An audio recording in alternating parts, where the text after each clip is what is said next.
Golden prime stories. Godavari జిల్లాలోని పచ్చని పొలాల మధ్య పాడి పంటలతో తులతూగే నరసాపురం పల్లెటూరు.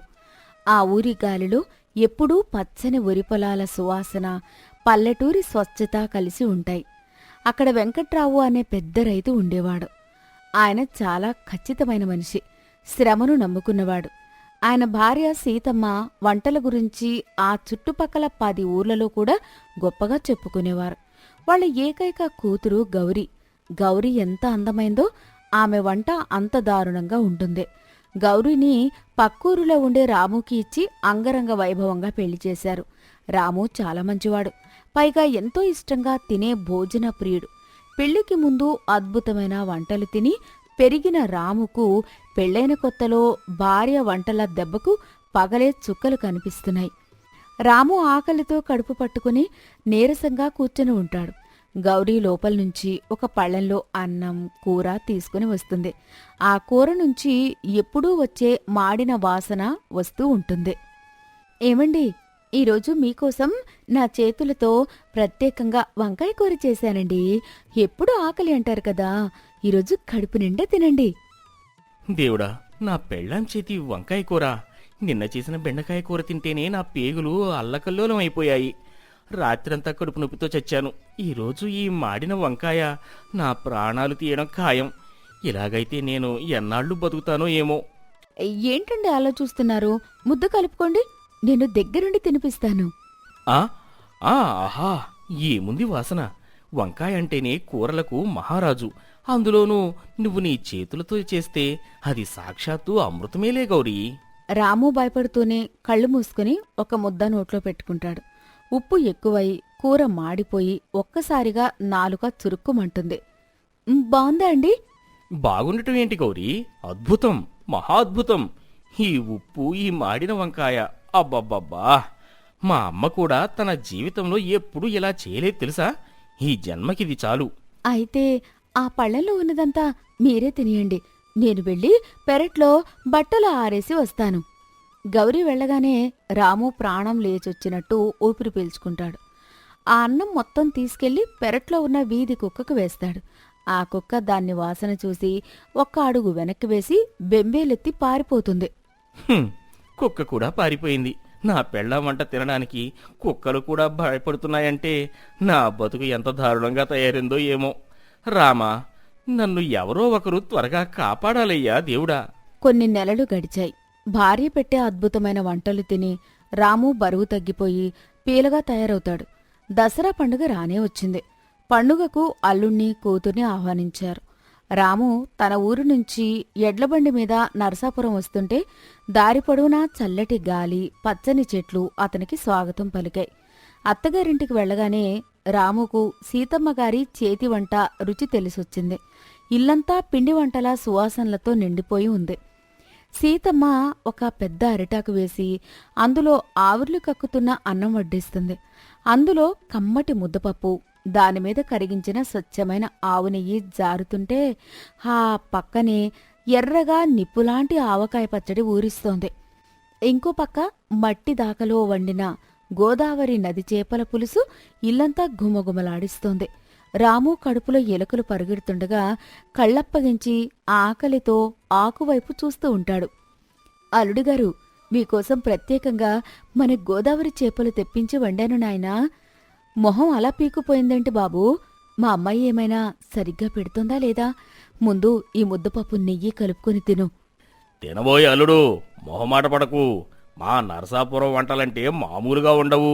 అందులోనూ మా ఆవిడ చేతి వంట అంటే గోదావరి జిల్లాలోనే ఫేమస్. రాము ముద్దపప్పు, ఆవకాయ పచ్చడి కలుపుకొని ఒక ముద్ద నోట్లో పెట్టుకుంటాడు. అతని ముఖంలో ఒక్కసారిగా కోటి కాంతులు వెలుగుతాయి. ప్రాణాలు లేచొచ్చినట్లు అనిపిస్తుంది. ఆహా అత్తయ్య, మీ చేతుల్లో ఏమైనా మాయ ఉందా? ఈ నెయ్యి, ఆ ఆవకాయ నా గొంతులోకి అమృతంలా జారిపోతుంది అత్తయ్య. నా పెళ్ళయ్యాక అసలైన భోజనం ఇప్పుడే తింటున్నాను నేను. ఈ నరసాపురం చేపల పులుసుకి సాటి ఈ భూలోకంలో ఏదీ రాదు. చూశారా అండి మా అమ్మ చేతి వంట ఎలా ఉంటుందో? రాము మనసులో విసుక్కుంటూ, మీ అమ్మ వంట దేవేంద్రుడికి పెట్టినా తక్కువేనే రంభ. కానీ నీ వంట ఆ యమధర్మరాజుకు పెట్టినా చచ్చి ఊరుకుంటాడు.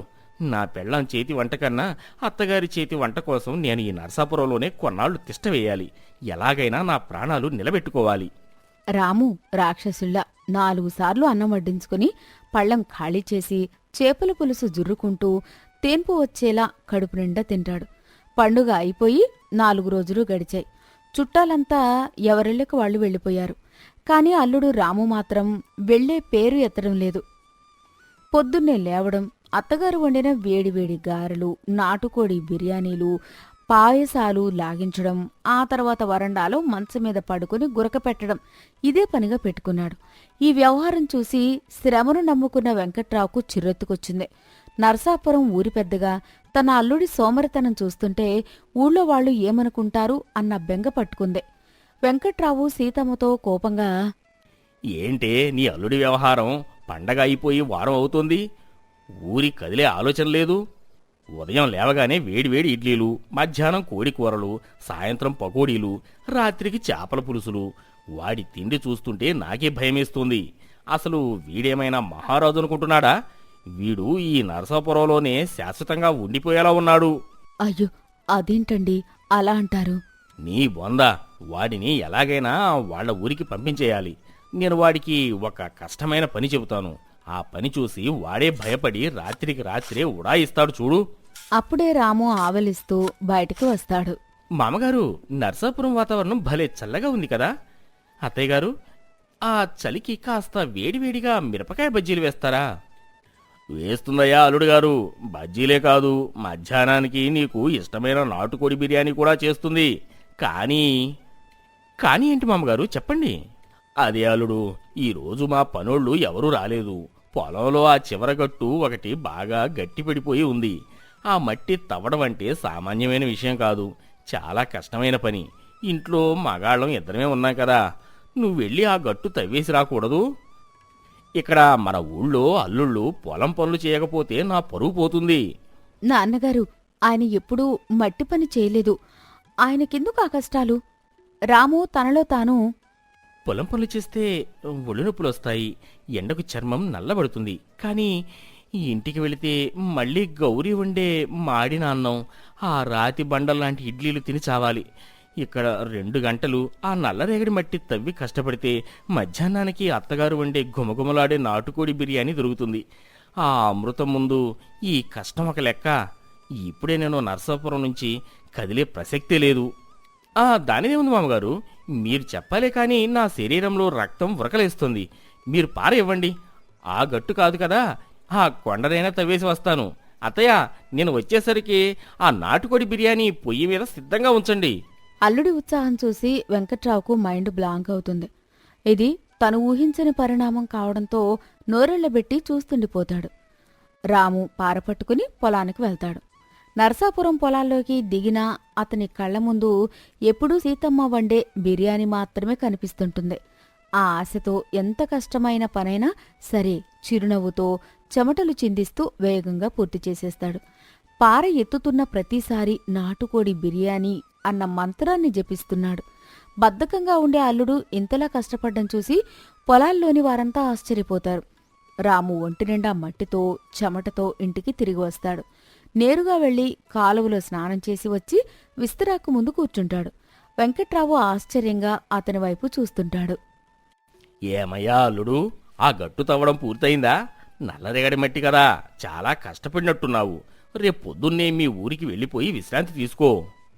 అబ్బే లేదండి మామగారు, ఆ గట్టు చాలా చిన్నది, అరగంటలో కొట్టేశాను. రేపు మన అరటి తోటలో కలుపు తీయాలన్నారుగా, ఆ పని నేను చూసుకుంటానులేండి. అబ్బా అత్తయ్య, ఈ లెగ్ పీస్ భలే ఉడికింది అత్తయ్య. మసాలా కరెక్ట్గా తగిలింది. వీడు మనిషా రాక్షసుడా? వీడికి నేను పని శిక్షగా చెబుతుంటే వీడు దాన్ని వరంగా ఫీల్ అవుతున్నాడు.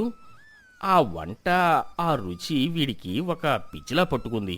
ఎంత కష్టమైన పడతానో అంటున్నాడు, కానీ ఊరు వెళ్ళేలా లేడు. ఎలా వదిలించుకోవాలో వీడిని అని ఆలోచిస్తాడు. అలా ఉండగా ఒకరోజు రాత్రి నరసాపురంలో అకస్మాత్తుగా వాతావరణం మారిపోతుంది. ఆకాశం నల్లబడి భయంకరమైన ఉరుములు మెరుపులతో భారీ గాలి వాన మొదలైంది. నరసాపురం చరిత్రలోనే కనీవిని ఎరుగని రీతిలో గోదావరి ఉప్పొంగుతుందేమో అన్నంత భయంకరంగా గాలివాన విరుచుకుపడింది. ఆ చిమ్మ చీకట్లో ఊరంతా భయంతో వణుకుతోంది. వెంకట్రావుకు ఒక పెద్ద భయం పట్టుకుంది. తన ఏడాది కష్టమైన ధాన్యమంతా ఇంటి వెనుక ఉన్న పాత ధాన్యాగారంలో నిల్వ చేశాడు.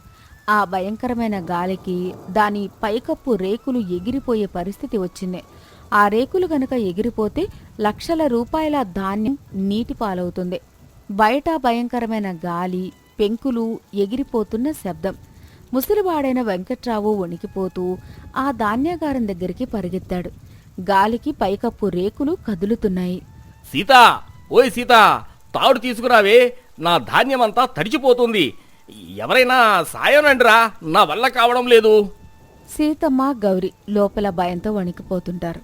అప్పుడే నిద్రలేచిన రాము పరిస్థితి అర్థం చేసుకుని ఒక్క ఉదుటన బయటకు వర్షంలోకి దూకుతాడు. ఏమండి, బయట గాలివాన భయంకరంగా ఉంది. బయట పెద్ద పెద్ద చెట్లు కూడా పడిపోతున్నాయి. మీరు వెళ్ళకండి. ఆగు గౌరీ, మామగారు ఒక్కరే కష్టపడుతున్నారు. ఆయన ప్రాణాలకు ప్రమాదం. రాము పరిగెత్తుకుంటూ వెళ్లి ప్రాణాలకు తెగించి ఆ ధాన్యాగారం పైకెక్కుతాడు. వర్షం కళ్ళు మూసేస్తున్నా లెక్క చేయకుండా గాలికి ఎగిరిపోతున్న రేకులను తన బలంతో గట్టిగా పట్టుకుని కింద ఉన్న వెంకట్రావుని అరుస్తాడు. మామగారు, ఆ తాళ్లు పైకందించండి. మీరేమీ భయపడకండి. ఆ ధాన్యానికి ఒక్క నీటి చుక్క కూడా తగలనివ్వను నేను. రాము వర్షంలో తడుస్తూ ఆ రేకులను తాళ్లతో కట్టి గట్టిగా కట్టేస్తాడు. ప్రాణాలకు తెగించి తన కష్టాన్ని కాపాడిన అల్లుణ్ణి చూసి వానలోనే వెంకట్రావు కళ్ళల్లో నీళ్లు తిరుగుతాయి. మరుసటి రోజు ఉదయం వాన పూర్తిగా తగ్గిపోయింది. ధాన్యమంతా సురక్షితంగా ఉంది. రాము జలుబుతో తుమ్ముతూ ఒళ్ళు నొప్పులతో వరండాలో కూర్చుని ఉంటాడు. వెంకట్రావు కళ్ళలో నీళ్లతో అల్లుడి దగ్గరికి వస్తాడు. రాము, నన్ను క్షమించరా బాబు. చలికి ఎలా వణికిపోతున్నావు. నువ్వు కేవలం ఇక్కడ కూర్చొని తినడానికి ఉన్నావని, పనీ పాట లేని తిండిపోతువని నిన్ను నేను తప్పుగా అనుకున్నాను. నిన్ను వదిలించుకోవాలని ఎన్నో కష్టమైన పనులు చెప్పాను. కానీ నిన్న రాత్రి నా ధాన్యాన్ని నీ ప్రాణాలకు తెగించి కాపాడావు. నా కష్టాన్ని నీ కష్టంగా భావించావు. నీలాంటి అల్లుడు దొరకడం నా అదృష్టంరా. అదేంటి మామగారు, మీరు నా తండ్రి లాంటివారు. కుటుంబం అన్నప్పుడు ఒకరికొకరు సాయం చేసుకోకపోతే ఎలా? అవును రాము, ఇక నుంచి ఈ ఇల్లు నీదే. నీ ఇష్టం వచ్చినన్ని రోజులు సంతోషంగా ఉండు. నువ్వు అడిగినవన్నీ మా ఆవిడ వండి పెడుతుంది. అదంతా సరే కాని మామగారు, నేను నర్సాపురంలో ఎక్కడే ఉండిపోయింది కేవలం మీ మీద ప్రేమతో మాత్రమే కాదు. అసలు నిజం వేరే ఉంది. అసలు నిజమా? ఏంటయ్యా అది? రాము గౌరీ వైపు చూస్తూ, ఇంటికి వెళితే మీ అమ్మాయి చేసే వంట తినలేక ఆమె చేసే వంకాయ కూరలో ఉప్పు సముద్రాన్ని తలిపిస్తుంది.